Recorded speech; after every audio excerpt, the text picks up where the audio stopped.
Hello friends, आज हम पढ़ रहे हैं बीए सेकेंड ईयर की फर्स्ट बुक। इसमें हमारा चैप्टर है वैयक्तिक अध्ययन पद्धति।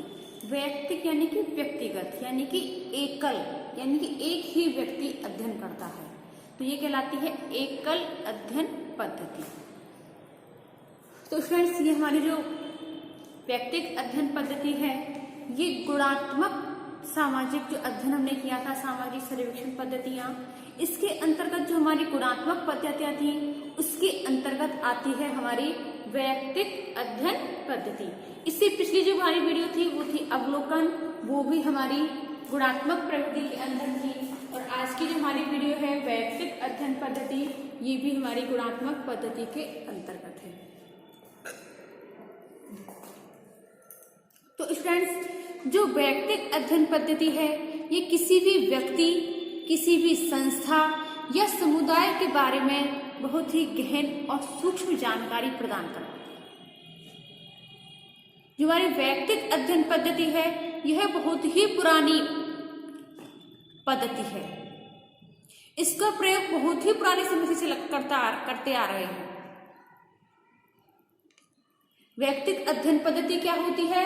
तो वैयक्तिक अध्ययन पद्धति है, इसका प्रयोग जब हम किसी इकाई के विशेष पहलू या उसके संपूर्ण क्षेत्र तथा सामाजिक अंतर संबंधों को सामाजिक, सांस्कृतिक और उससे संबंधित तथ्यों का संकलन करने हेतु कार्य करते हैं, तो उसे व्यक्तिगत अध्ययन, वैयक्तिक अध्ययन कहते हैं।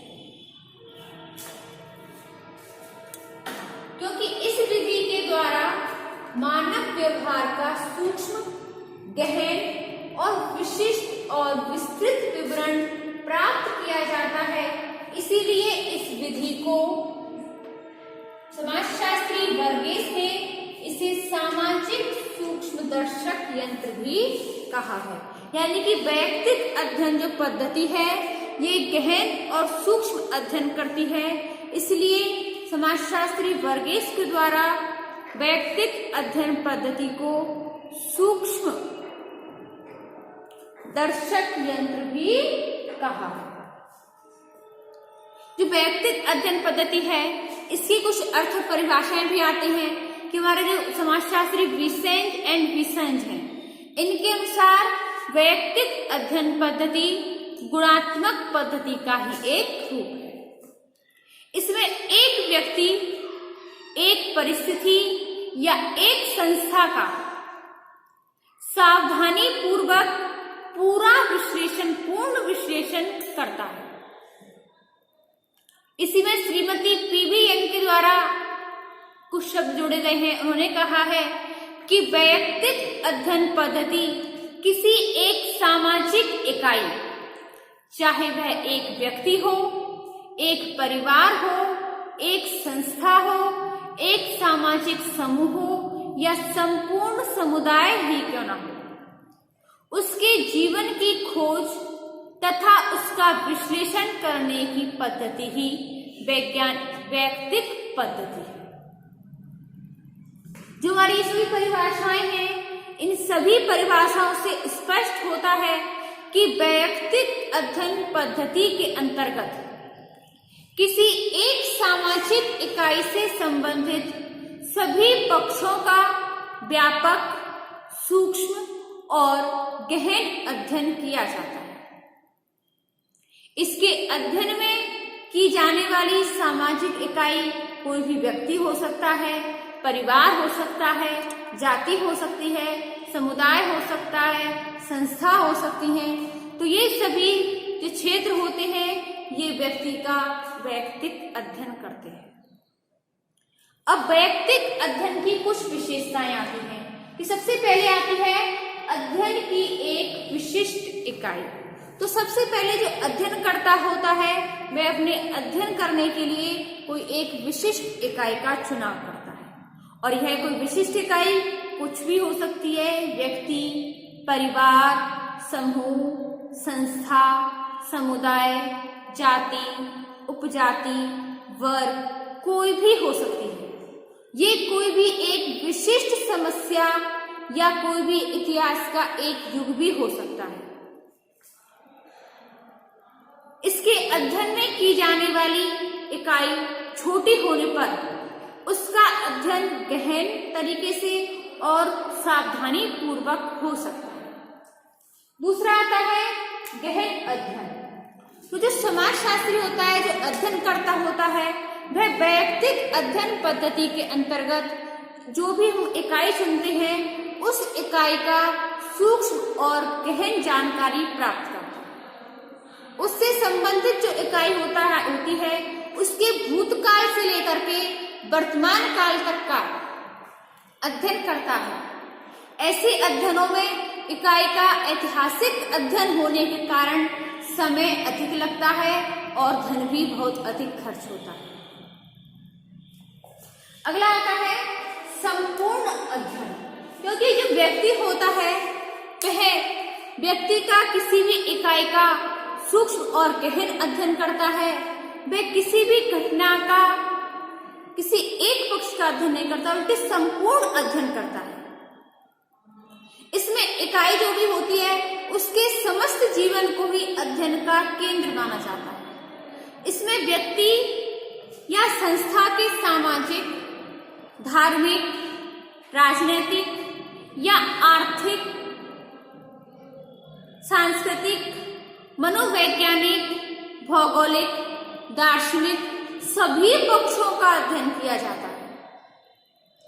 इसमें गुडे एवं हॉट कहते हैं कि यह जो व्यक्तिगत अध्ययन पद्धति है यह एक ऐसी विधि है जो किसी भी सामाजिक इकाई को संपूर्णता में देखती है, किसी एक पक्ष में नहीं।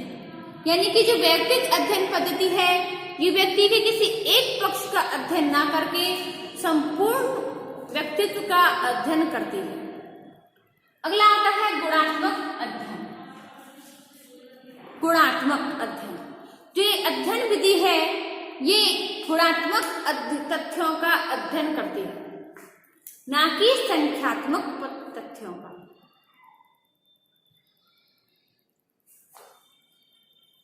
अगला आता है कारकों का अध्ययन। तो वैयक्तिक अध्ययन पद्धति में किसी भी इकाई या समस्या को प्रभावित करने वाले जो कारक होते हैं, जो परिस्थितियां होती हैं, उनका पता लगाया जाता है। किसी भी ऐतिहासिक घटना के घटित होने के पीछे कौन कौन से कारक उत्तरदायी रहे हैं उनको ज्ञात करना व्यक्ति के जीवन का प्रमुख लक्ष्य रहता है। इसमें अगला आता है संपूर्ण पद्धतियों का प्रयोग। तो जो अध्ययन पद्धति है वैयक्तिक अध्ययन पद्धति है, इसमें व्यक्ति के संपूर्ण जीवन का अध्ययन किया जाता है, किसी भी एक पक्ष का अध्ययन नहीं किया जा सकता है। इसमें जो अनुसंधान करता होता है वो सभी जो गुणात्मक पद्धति होती है इसमें सभी पद्धतियों का प्रयोग करके वो गहनता के साथ उसका अध्ययन करता है।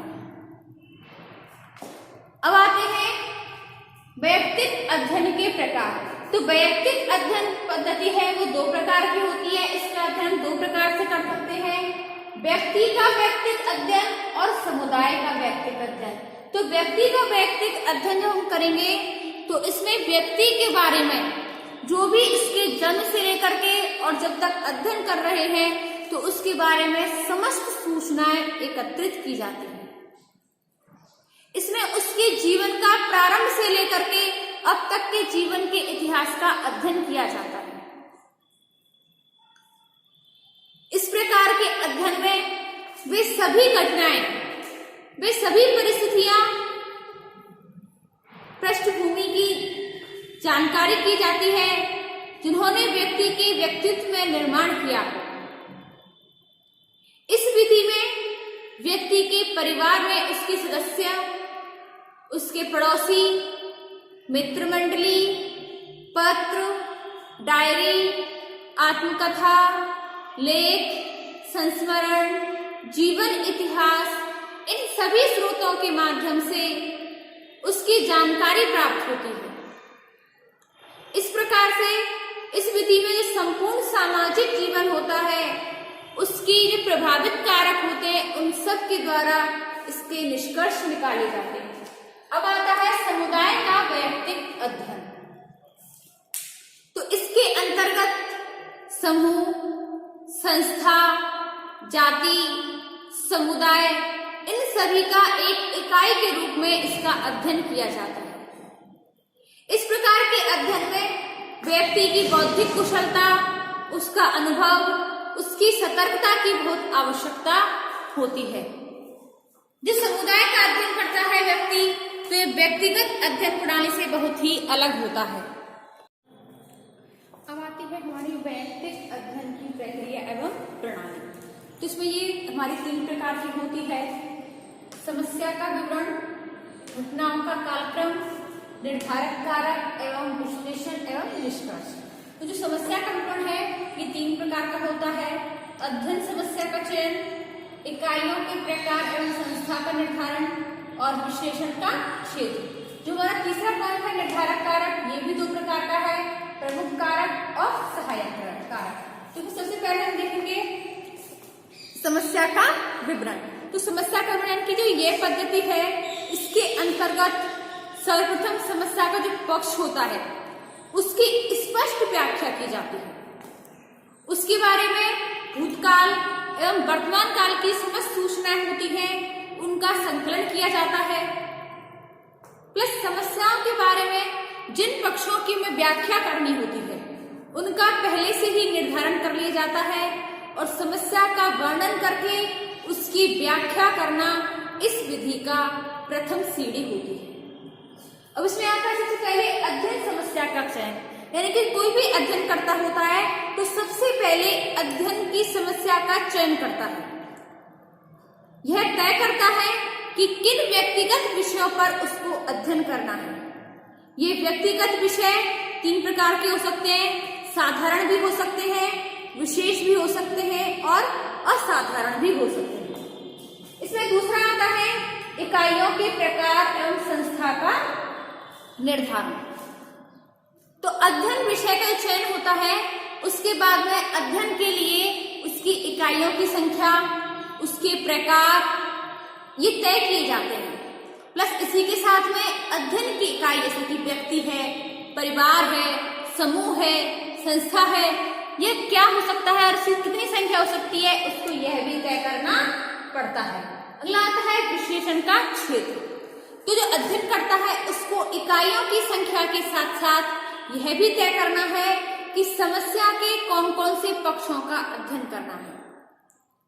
इसके अंतर्गत इकाई को जो प्रभावित करने वाले कारक हैं उनसे प्रभावित होने वाले तत्वों का भी इसके अंतर्गत विश्लेषण किया जाता है। अब आता है घटनाओं का कालक्रम। तो समस्या का अध्ययन कर लेने के बाद विभिन्न जो घटनाएं होती हैं उनसे घटित होने के क्रम को देखा जाता है। प्लस यह भी देखा जाता है, यह भी ज्ञात किया जाता है कि इसके दौरान कौन कौन से परिवर्तन हुए हैं।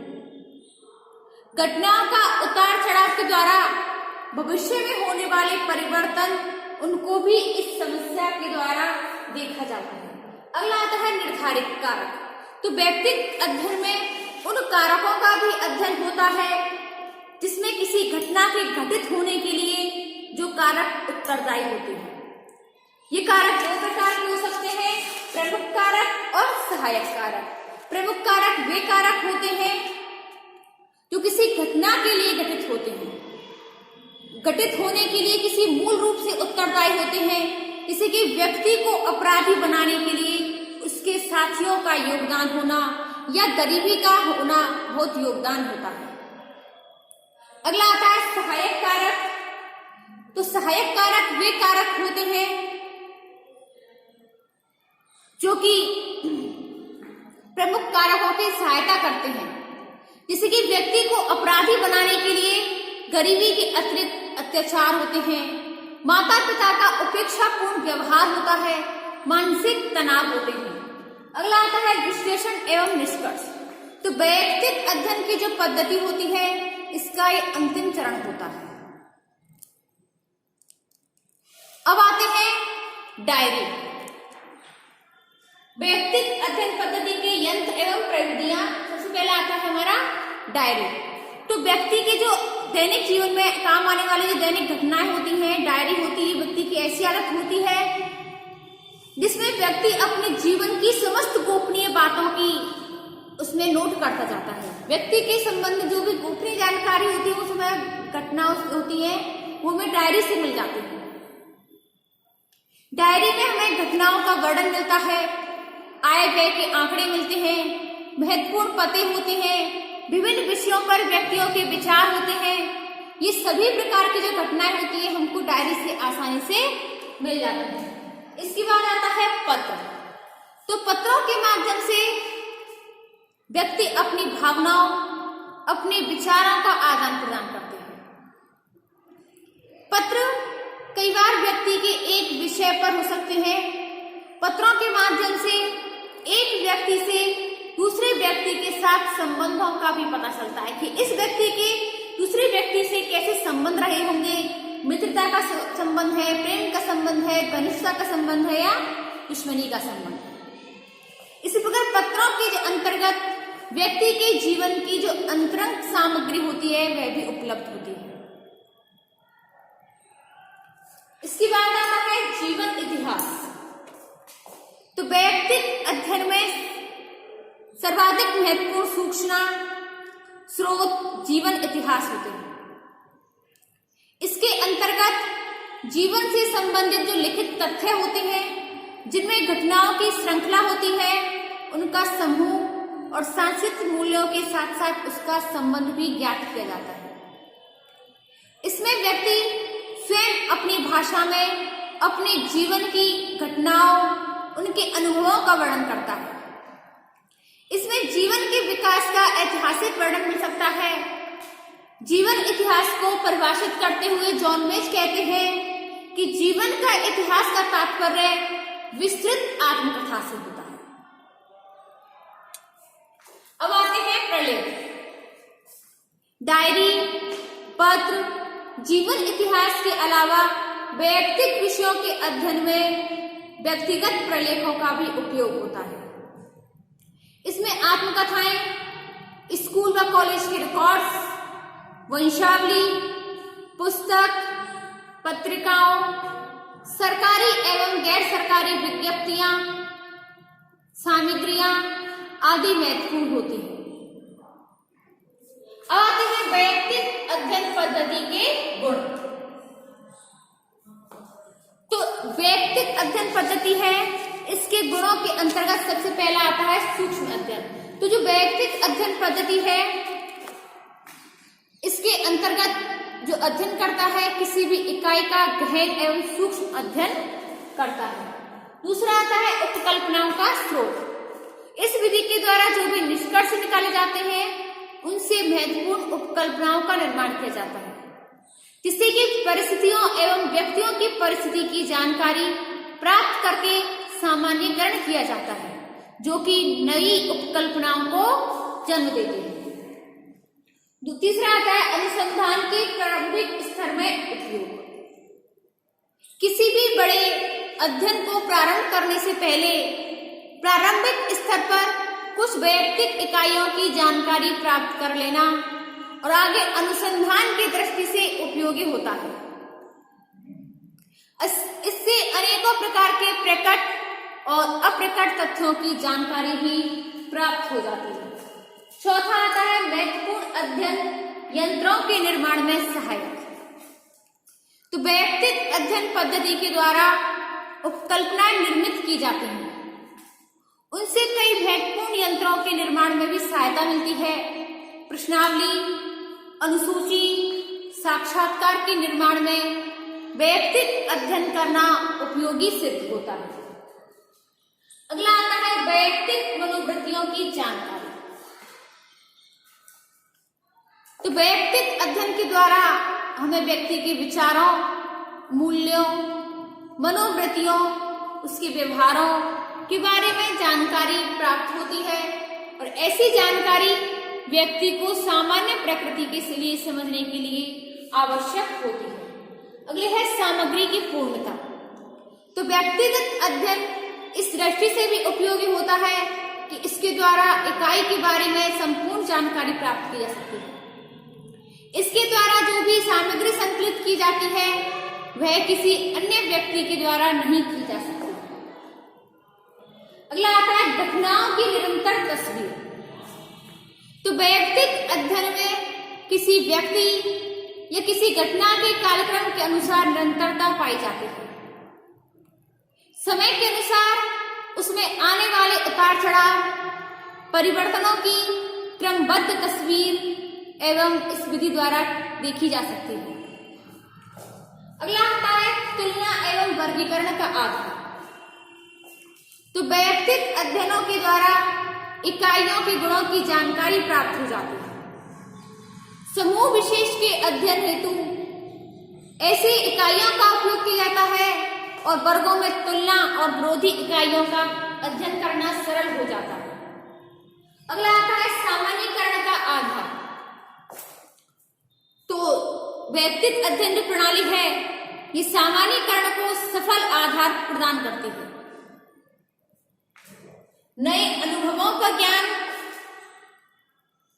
अधिकांश जो लोग होते हैं सर्वेक्षण कार्य की सीमा निश्चित होने के बाद ही अनुसंधानकर्ता विश्लेषण स्तर पर अनुभव प्राप्त करता है।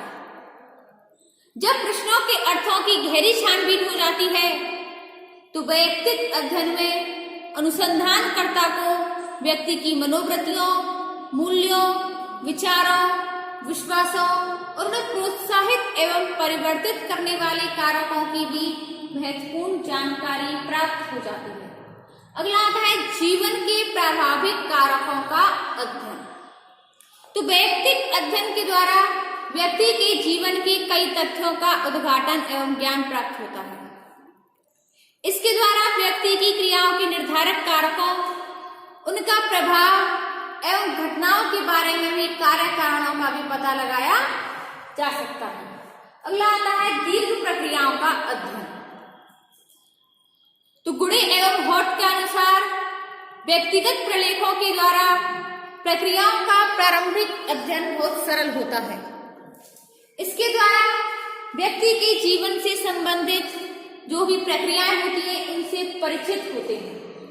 अगला आता है विभिन्न विधियों का प्रयोग। तो विभिन्न प्रकार की सूचनाएं प्राप्त करने के लिए वैयक्तिक अध्ययन के अंतर्गत अनुसंधानकर्ता संगठन के द्वारा प्रयोग की जाने वाली प्रविधियों, साधनों, साक्षात्कार, प्रश्नावलियों, आत्मकथा, डायरी, पत्र, प्रलेखों आदि का प्रयोग कर सकता है। अगला आता है व्यक्तित्व का अध्ययन। तो वैयक्तिक अध्ययन पद्धति के द्वारा व्यक्ति के जीवन से संबंधित विभिन्न जानकारियां प्राप्त की जाती हैं। इससे व्यक्ति की क्षमता, व्यवहार, स्वभाव, उसके चरित्र का ज्ञान प्राप्त करके संपूर्ण व्यक्तित्व को समझाने का प्रयास किया जाता है। अगला आता है मनोवैज्ञानिकों अध्ययनों में सहायक। तो वैयक्तिक अध्ययन पद्धति के द्वारा मनोवैज्ञानिक अध्ययन करना उपयोगी सिद्ध हुआ है। मनोवैज्ञानिक, औद्योगिक मनोवैज्ञानिक से संबंधित जो भी अध्ययन के जो विषय होते हैं ये बहुत ही अच्छे तरीके से समझे जा सकते हैं। अब जैसे कि आपको पता है हर चीज के दो पहलू होते हैं। तो वैयक्तिक अध्ययन पद्धति के कुछ गुण भी हैं तो इसके कुछ दोष भी हैं। तो अब देखेंगे हम वैयक्तिक अध्ययन विधि के दोष एवं सीमाएं। तो इसमें सबसे पहले आता है अवैज्ञानिक विधि। तो हमारी जो वैयक्तिक अध्ययन पद्धति है यह कुछ ऐसी इकाइयों के आधार पर इसके निष्कर्ष निकाले जाते हैं जो कि सभी पर लागू होते हैं। इसी के साथ ही इसमें सूचना संचरण की जो प्रक्रिया होती है यह संगठित और नियमित भी होती है। इसमें व्यक्ति के जीवन से संबंधित जो सूचनाएं होती हैं उसका सत्यापन किया जाता है। इसीलिए इसे अवैज्ञानिक पद्धति कहा जाता है। इससे प्राप्त जो सामग्री होती है, जो जानकारी होती है, ये पुनर्परीक्षण के संभव नहीं होती। इसके बाद आता है दोषपूर्ण सामान्यीकरण। तो वैयक्तिक अध्ययन पद्धति के द्वारा कुछ इकाइयों के बारे में सामग्री तो प्राप्त कर लेते हैं परंतु अध्ययन के लिए यह ठीक नहीं होती। अगला आता है सीमित अध्ययन।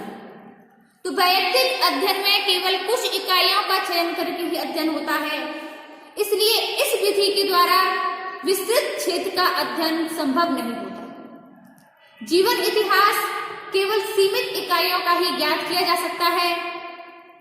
समग्र में प्रत्येक इकाई का गहन अध्ययन करने में कुछ विधियां काम में ली जाती हैं। अत्यधिक समय एवं धन खर्चीली। तो वैयक्तिक अध्ययन प्रणाली बहुत ही खर्चीली और समय लेने वाली पद्धति है, क्योंकि इसमें किसी भी इकाई का सूक्ष्म एवं गहन अध्ययन करने के लिए उससे संबंधित जीवन इतिहास, आत्मकथा, पत्र, डायरी, प्रलेख, इनके द्वारा सूचना एकत्रित करने में बहुत समय की आवश्यकता होती है। अगला आता है निदर्शन का अभाव। तो इस विधि में निदर्शन का प्रयोग नहीं किया जाता है, क्योंकि संख्या कम होने के लिए इकाइयों का उद्देश्यपूर्ण चयन होता है। अनुसंधानकर्ता को यह विश्वास होता है कि इकाइयों का चयन प्रतिनिधित्वपूर्ण है। उसे यह भी विश्वास होता है कि निदर्शन पद्धति के अभाव में पक्षपात करने का प्रश्न ही नहीं उठता। अगला आता है दोषपूर्ण रिकॉर्ड। तो वैयक्तिक विषयों से जो प्राप्त सामग्री होती है वह विश्वसनीय नहीं होती, क्योंकि कई बार जो ऐसे रिकॉर्ड होते हैं वो या तो अपूर्ण होते हैं या फिर त्रुटिपूर्ण होते हैं। वे असावधानी पूर्वक लिखे गए होते हैं, इसलिए ऐसी स्थिति से विपरीत जानकारी देते हैं। जैसे कि पुलिस के जो रिकॉर्ड होते हैं उसमें एक व्यक्ति को अपराधी दर्ज किया जाता है, जबकि वास्तविक जीवन में वह एक सच्चा व्यक्ति होता है। अगला आता है दोषपूर्ण जीवन इतिहास। जीवन इतिहास खुद के द्वारा रचा हुआ होता है। इसमें जो व्यक्ति की घटनाएं होती हैं उसमें कई बार व्यक्ति काल्पनिक घटनाओं का भी उल्लेख कर देता है, और अपनी कुछ ऐसी घटनाएं होती हैं जो कि गोपनीय होती है वो उनको उसमें लिखता ही नहीं है। तथा सामाजिक मर्यादा के विपरीत जो पाए जाने वाले तथ्य होते हैं वह उनका उसमें उल्लेख नहीं करता है। ऐसी स्थिति में जीवन इतिहास के यथार्थ सूचनाएं होती हैं वो सत्य नहीं होती है। अगला आता है अध्ययनकर्ता का आत्मविश्वास। तो वैयक्तिक अध्ययनकर्ता को यह भ्रम रहता है कि उसे सभी बातों की जानकारी है, और इसी के लिए उसके द्वारा संकलित जो तथ्य होते हैं वो गलत होते हुए भी सत्य प्रतीत होते हैं। ऐसी स्थिति में अनुसंधानकर्ता के द्वारा जो प्राप्त तथ्य होते हैं उन तथ्यों पर उसे अधिक विश्वास कर लेता है और उसकी पुनर्परीक्षा भी नहीं करता है। अगला आता है अनुसंधानकर्ता का पक्षपात। तो इस विधि के द्वारा अनुसंधानकर्ता के द्वारा पक्षपात करने की संभावना भी रहती है, क्योंकि लंबे समय तक इकाइयों के संपर्क में रहने के कारण अनुसंधानकर्ता उनसे प्रभावित हो जाता है और स्वयं भी उन्हें प्रभावित कर लेता है। अगला आता है सामग्री की विश्वसनीयता की जांच असंभव। तो कई बार तथ्यों के बारे में स्वयं व्यक्ति के अतिरिक्त अन्य लोगों को भी जानकारी प्राप्त नहीं होती है, और न ही इन इकाइयों की तुलना में किन्हीं अन्य इकाइयों से उसको जानकारी प्राप्त हो सकती है। तो स्टूडेंट्स, आज की जो हमारी वीडियो थी गुणात्मक पद्धतियों के अंतर्गत वैयक्तिक अध्ययन पद्धति यानी कि एकल पद्धति थी। तो आज हमारे चैप्टर फिनिश हुआ है। ऐसे अगला न्यू चैप्टर देखेंगे अपनी नेक्स्ट वीडियो में। धन्यवाद।